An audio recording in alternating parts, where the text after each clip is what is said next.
Assalamualaikum warahmatullahi wabarakatuh. Alhamdulillahirabbil alamin wassalatu wassalamu ala asyrafil anbiya'i wal mursalin wa ala alihi washabbihi ajma'in. Amma ba'du. Perkenalkan, nama saya Ali Murtoko. Saya dosen di program studi manajemen pendidikan Islam, Fakultas Ilmu Agama Islam, Universitas Islam Indagiri, Tembilahan, Provinsi Riau. Saat ini saya sedang mengampu mata kuliah manajemen mutu pendidikan, dan ini merupakan mata kuliah yang ada di semester 6. Maka dalam hal ini saya akan mempresentasikan profil mata kuliah, kemudian deskripsinya, kemudian kontrak belajarnya, serta RPS yang akan dilalui pada saat perkuliahan. Nanti di akhir video ini sama-sama kita akan menyaksikan bagaimana proses perkuliahan di dalam kelas. Yang pertama, saya paparkan dulu profil mata kuliah. Mata kuliah ini adalah mata kuliah manajemen mutu pendidikan. Kemudian kode mata kuliahnya MKB 318. Jumlah SKS-nya 2, kemudian semesternya diajarkan pada semester 6. Program studi manajemen pendidikan Islam, Universitas Islam Indagiri. Kemudian deskripsi mata kuliahnya. Mata kuliah manajemen mutu pendidikan ini membahas tentang strategi manajemen pada suatu organisasi atau perusahaan secara menyeluruh, ya, terpusat dan menyeluruh, fokus pada kualitas dan kepuasan konsumen untuk mencapai kesuksesan jangka panjang. Kemudian capaian pembelajaran mata kuliahnya diharapkan pertama mahasiswa mampu menjelaskan konsep dasar manajemen mutu. Yang kedua, mahasiswa mampu menjelaskan strategi peningkatan kualitas kepuasan konsumen. Lalu yang ketiga, kita berharap mahasiswa mampu menjelaskan perbedaan organisasi profit dan non-profit. Yang keempat, harapannya mahasiswa mampu menjelaskan strategi kepuasan jangka panjang. Lalu yang kelima, mahasiswa mampu menjalankan konsep pengendali mutu secara menyeluruh. Metode pembelajaran yang diberlakukan pada mata kuliah ini adalah metode strategi pembelajaran Student Center Learning atau SCL, dengan metodenya ceramah, kemudian diskusi, simulasi, studi kasus, tutorial, dan lain-lain. Kemudian atribut soft skill. Atribut soft skill yang akan dikembangkan pada mahasiswa dalam perkuliahan ini adalah logis, inisiatif, objektif, dan analitis. Pengendalian mutu perkuliahan dilakukan melalui penilaian terhadap mandiri dan terstruktur, kemudian aktivitas diskusinya, laporan penelitian kasus, presentasi, dan tampilan soft skill. Kemudian evaluasinya, dalam bentuk evaluasi kita lakukan dengan menggunakan rumus sebagai berikut. Kinerja itu persentasenya 15%, kemudian tugas mandiri persentasenya 25%, UTS 30%, kemudian UAS 30%. Jadi berdasarkan item itulah kita mampu mengetahui besaran nilai daripada evaluasi yang dilakukan. Kemudian rentang nilai, penilaian dan rentang nilai. Penilaian mahasiswa ditentukan oleh hasil belajar mahasiswa itu sendiri dengan menggunakan sistem penilaian acuan norma dengan rentang nilai sebagai berikut. Kalau nilainya A, tentu angkanya 80 sampai 100. Kalau dia B berarti 70 sampai 79, kalau C 60 sampai 69, kalau D 50 sampai 59. Kemudian lebih kecil daripada 49 itu berarti nilainya E. Dan nilai TL diberikan kepada mahasiswa jika tidak mengikuti perkuliahan atau kehadirannya lebih kecil dari 75% dan tidak mengikuti ujian akhir semester. Nah, adapun norma akademik, ya, yang kita berlakukan dalam proses perkuliahan sebagai bentuk kontrak kuliah kita antara kita dengan mahasiswa, ada beberapa norma yang mesti sama-sama kita taati. Yang pertama, mahasiswa yang terlambat lebih dari 15 menit tidak diperkenankan mengikuti perkuliahan. Kemudian mahasiswa yang tidak hadir karena alasan tertentu harus menyerahkan surat izin kepada dosen selambat-lambatnya pada pertemuan berikutnya. Kemudian jika dosen tidak hadir pada jadwal yang sudah ditentukan karena suatu hal, maka dosen wajib memberitahukan kepada mahasiswa selambatnya 1 hari sebelum jadwal perkuliahan. Kemudian jika dosen tidak hadir setelah 2 kali 15 menit atau 30 menit ya, maka perkuliahan dianggap tidak dilaksanakan. Kemudian mahasiswa wajib mengerjakan dan menyerahkan tugas yang telah diberikan oleh dosen pada waktu yang telah ditentukan. Kemudian mahasiswa wajib berpakaian rapi dan sopan, menutup aurat ketika mengikuti perkuliahan dan tidak mengenakan sandal. Nah, terakhir mahasiswa dilarang menyalakan handphone, makan, merokok saat perkuliahan berlangsung. Nah, itulah norma yang kita berlakukan. Tentunya kita pada pertemuan pertama, norma ini kita tawarkan, kita sosialisasikan sebagai bentuk ada aturan dalam perkuliahan. Nah, kemudian rencana perkuliahan semester atau RPS.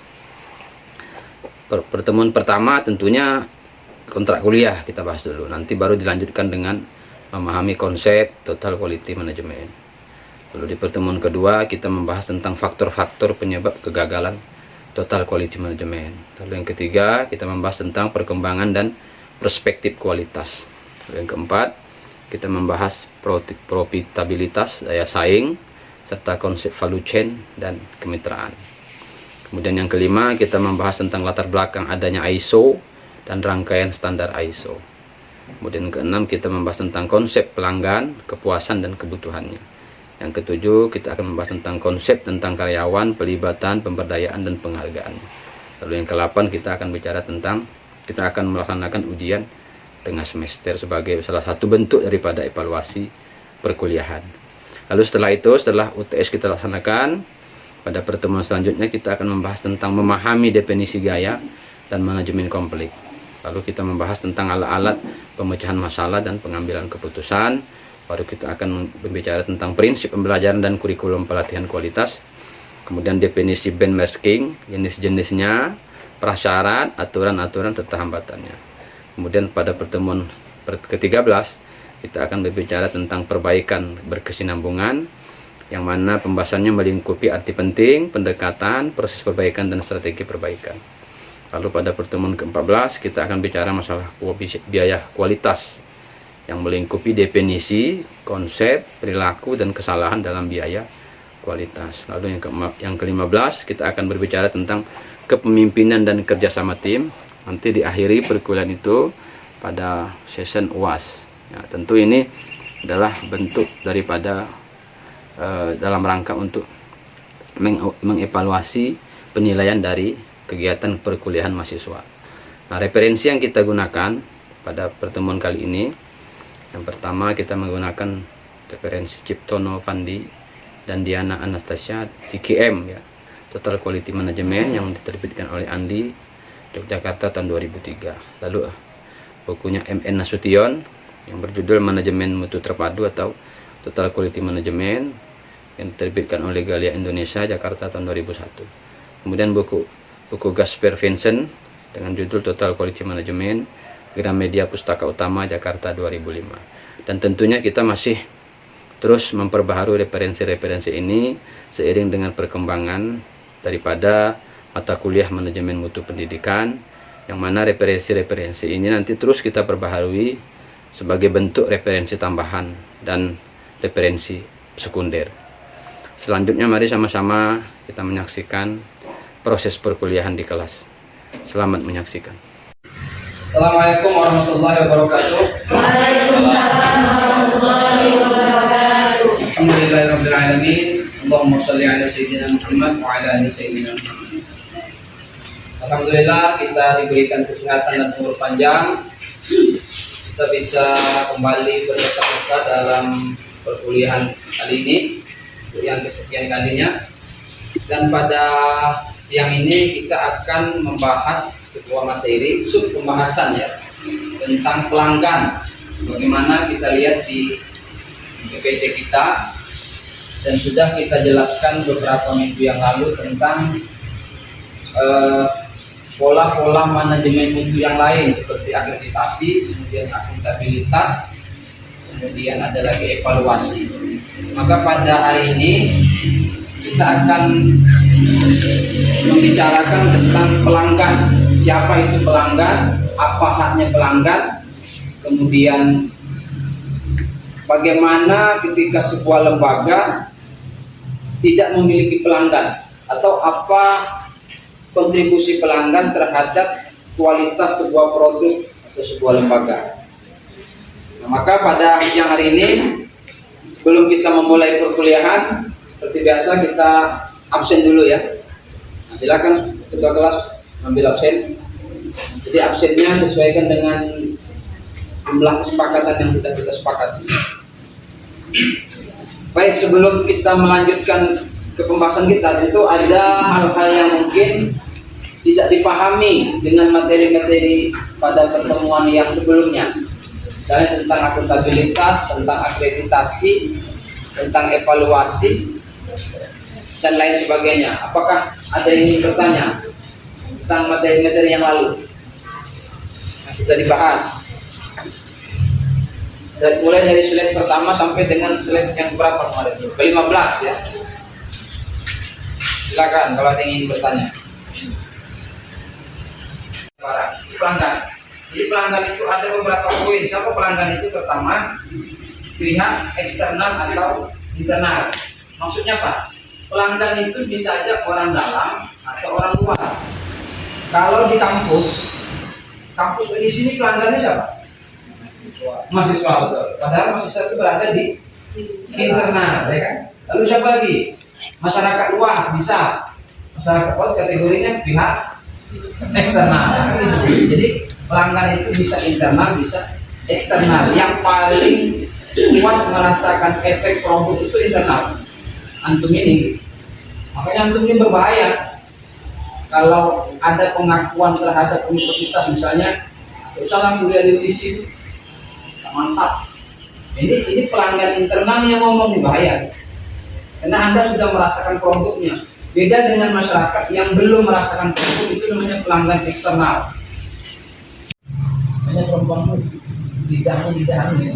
Lidahnya masuk ribet. Makan aja pakai pelanggan.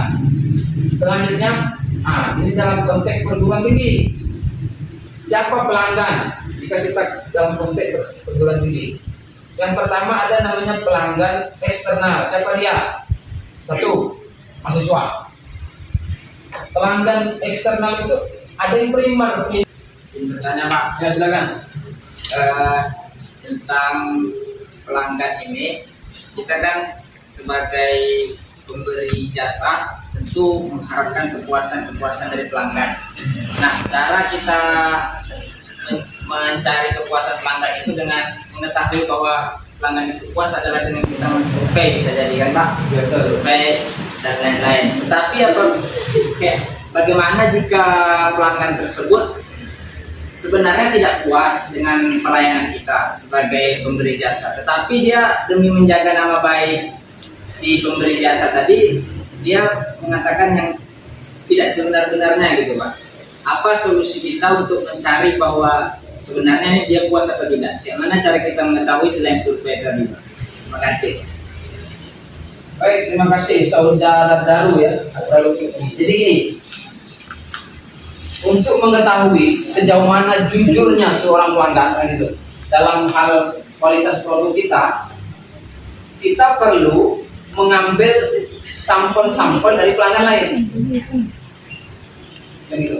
Artinya bisa jadi antum nanya dengan dia, gimana produk saya? Wah mantap Pak. Tapi kan mantepnya dalam rangka untuk sekedar menghargai sebatas ya nggak enak sebelum nggak enak. Maka enak aja. Maka kita nggak boleh hanya berpedoman pada satu orang gitu. Harus banyak orang. Nah, salah satu produk itu berkualitas ketika mayoritas orang mengatakan itu enak. Makanya kita butuh alat pembanding. Antum misalnya punya produk nih, misalnya bikin kue. Untuk mengetahui kue ini enak, antum kalau nanya ke anak atau ke tetangga, mesti jawabannya enak lah. Adalah juga enak lah. Itu kan nampak jawabannya sebatas toleransi.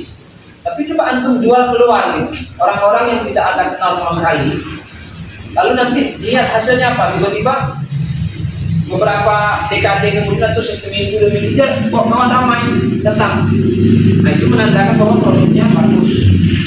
Makanya untuk memastikan produk kita ini asli atau kualitasnya bagus, kita butuh banyak pelanggan, banyak sumber, banyak sampel. Tidak boleh hanya satu.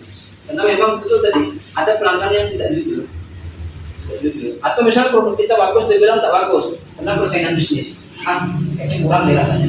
Tapi enak karena dia menyampaikan itu sudah ada motif. Produk itu enak. Pelanggan itu kalau sudah merasakan produk itu enak, dia pasti memberi reward. Apa itu reward? Imbalan, penghargaan, apresiasi.